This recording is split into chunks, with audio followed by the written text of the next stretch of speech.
होके मायूस ना मन से उखाड़ो असफलता के पौधे। धूप बरसी है यहां तो बारिश भी सफलता वाली यहीं होगी।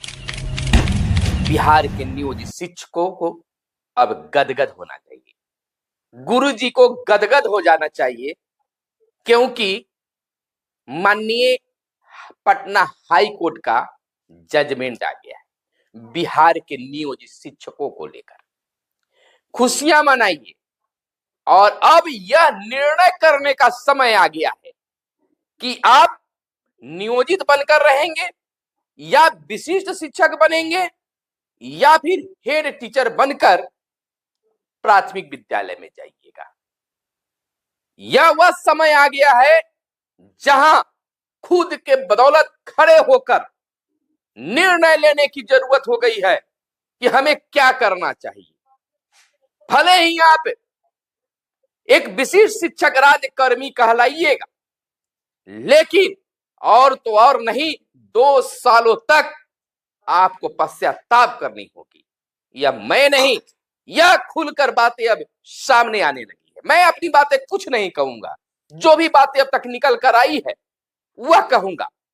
शीतकालीन सत्र भी समाप्त हो गया, अब आवाज भी आपको कैसे उठाई जाएगी। संगठन भी चुप्पी साध ली है और आप भी स्कूल से घर और घर से स्कूल करने में मस्त हैं, लेकिन निर्णय करने में आपको ज्यादा समय अब नहीं लगाना चाहिए, क्योंकि काउंसलिंग का भी समय तिथि निर्धारित हो गया है। नमस्कार तमाम शिक्षक शिक्षिका बहनों, अब यह वह घड़ी आ गई है जहां पर आपको निर्णय करना है कि हमें क्या करना चाहिए।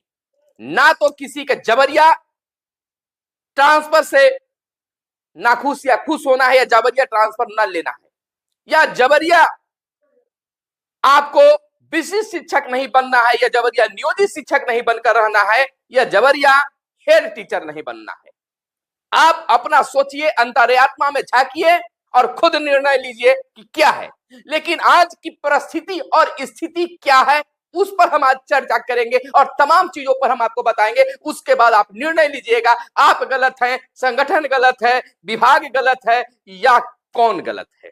निर्णय आप लीजिएगा और तब कहिएगा। लेकिन फिलहाल आप गदगद हो जाइए, आपके लिए बड़ी खुशखबरी यह है, जैसा कि मैंने पिछले वीडियो में भी बता चुके हैं, कि पटना हाई कोर्ट के द्वारा बिहार के नियोजित शिक्षकों के लिए एक बड़ा जजमेंट दिया गया, जिसमें कहा गया कि जिन शिक्षकों का जो हड़ताल रखते हैं 4 साल पूरा हो गया है सेवा काल, तो उन्हें प्रमोशन का लाभ दीजिए। स्नातक ग्रेड हेड मास्टर में प्रमोशन दीजिए।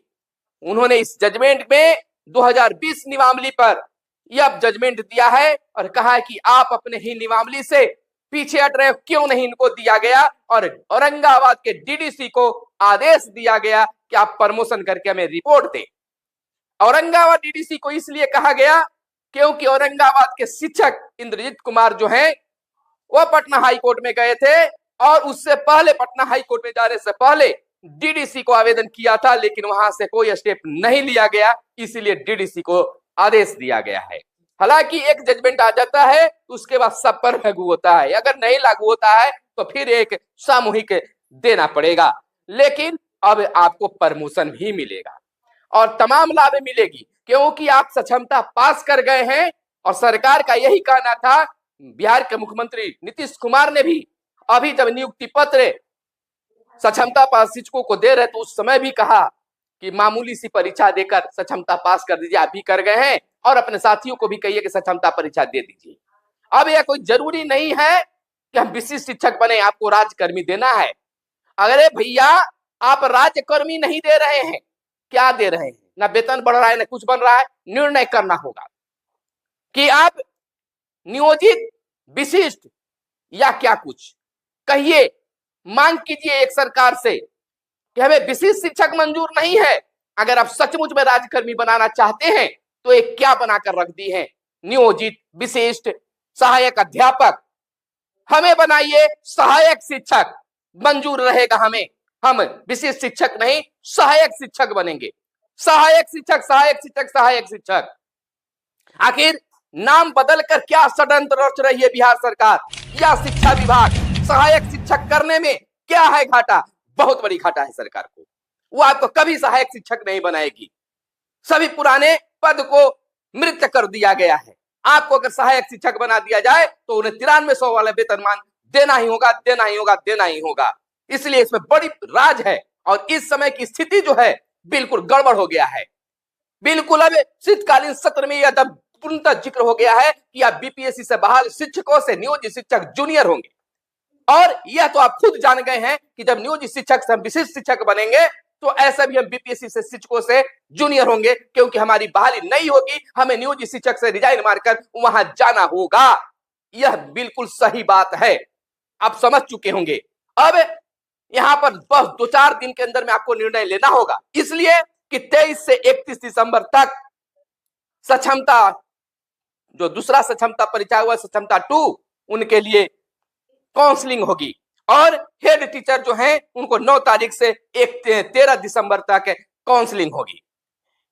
सक्षमता 2 पास जो हैं उनके लिए 23 दिसंबर से 31 दिसंबर तक काउंसलिंग होगी और हेड टीचर के लिए 9 से 13 दिसंबर तक होगी। तो इन्हीं में तमाम हेड टीचर को भी निर्णय लेना होगा और नियोजित शिक्षक को भी, जो प्रधान शिक्षक बनने जा रहे हैं उन्हें भी। सीनियर जूनियर वाली भी बात क्लियर हो गया। सेवा निरंतरता पर काफी उधेड़ बुन है। भले ही मंत्री जी कह दिए कि इस पर हम समीक्षा करेंगे। क्या समीक्षा करेंगे भाई? किसी की जान जा रही है और आप कह रहे हैं कि अब दवा का निर्माण करेंगे? नहीं चलेगा। और अगर विशिष्ट शिक्षक आप बनते हैं, हेड टीचर बनते हैं, तो 2 साल का प्रोबेशनल पीरियड में आपको रहना पड़ेगा। कोई इंक्रीमेंट कुछ नहीं बढ़ेगा और नियोजित शिक्षक रहने में इंक्रीमेंट भी आपको जनवरी में बढ़ जाएगा और कोई वहां वेतन नहीं बढ़ने जा रहा है। यह जान लीजिए, सोचिए, मेरी बातों पर बताइए, सब पॉइंट बाय पॉइंट हम बता रहे हैं, उस पर आप विचार कीजिए और तब जाकर निर्णय लीजिए। नियोजित शिक्षक से रिजाइन मारकर और आपको विशिष्ट शिक्षक बनना होगा। सबसे पहले तो नियोजित विशिष्ट नहीं चलेगा, नियोजित भी अब नहीं चलेगा, विशिष्ट भी नहीं चलेगा हमें, और सहायक अध्यापक भी नहीं चलेगा, हमको सहायक शिक्षक चलेगा। एक ही रखिए, ना तो नियोजित, ना विशिष्ट, ना सहायक अध्यापक, हमें सहायक शिक्षक बनाइए। अगर जबरिया करना ही है तो आप नाम चेंज कर लीजिए। नाम चेंज करने में क्या हो रहा है?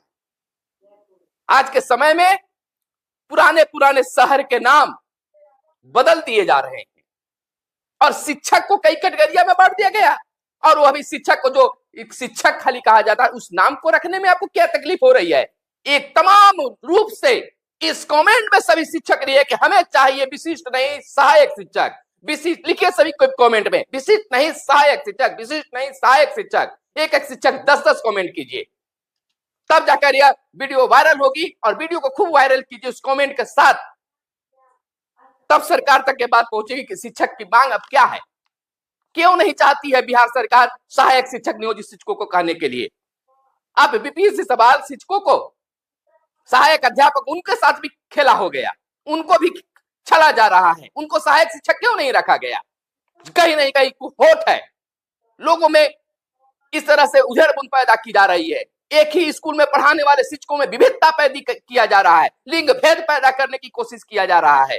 इन तमाम लोगों को सोचना होगा, बीपीएससी से बहाल शिक्षकों को भी सोचना होगा और नियोजित शिक्षकों को भी सोचना होगा कि आखिरकार सरकार और विभाग सहायक शिक्षक क्यों नहीं नाम देना चाहती है।